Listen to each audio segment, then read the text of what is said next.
Authorities stopped three mass shootings, all because of tips from the public. Let's start with the first one. This is in Florida. Authorities arrested this man on Friday. He sent his ex-girlfriend a series of texts allegedly threatening to commit a mass shooting. She turned the texts over to authorities. Here's what they had to say. This is how it's supposed to work. You see something, say something. Law enforcement does their job. We seize his weapons. He's under arrest. And in Ohio, this 20-year-old was arrested for allegedly threatening to shoot up a Jewish community center. His Instagram account showed a man firing a gun, and that ultimately led to his arrest.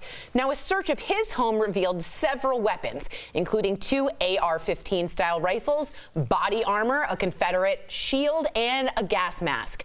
And in Connecticut, police arrested this 22-year-old after he allegedly posted about committing mass murder on Facebook. All young, all white, all angry.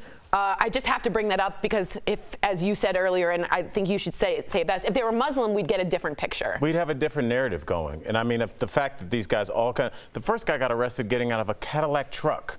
I mean, what is going on with these men? I'll tell you what I think it is. I think they are being emboldened by their online community. I think that this isn't for anybody on this panel. I think those posts are to get likes and thumbs up from their community, the people that they communicate with, saying, hey, you're doing a good job. You're doing what we want. Because that's who it's for. It's not for Tory. It's for them in this their community. Because think about it. The Christchurch shooter had everybody's name written on there, all the former shooters. It is a way to kind of communicate with this community saying, hey, you're doing the right thing. We're doing God's work here. So you don't think, Erica, that they're doing this to say, I want to be stopped? You know how people who commit or try to commit suicide are sometimes doing it for a call for help. If you're posting it on Facebook, is that not kind of calling for help? I think there's a big difference between a cry for help for suicide and a cry for help for a mass shooting. Totally. Especially the fact that most people getting arrested is the worst day of your life, and here you have these clowns smiling at the camera. I know.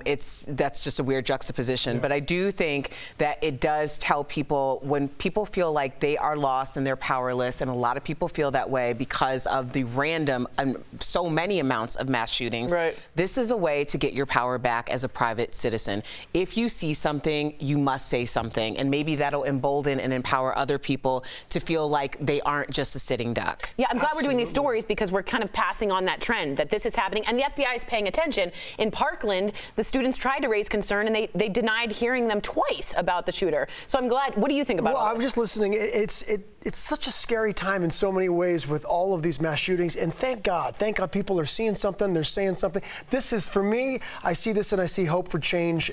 Me too. And hopefully more to come. Yeah, I hope so too. It's become somewhat, and I don't mean this rudely, but trendy to say something instead of being societally scared to say something. Yeah. So I'm very glad about that.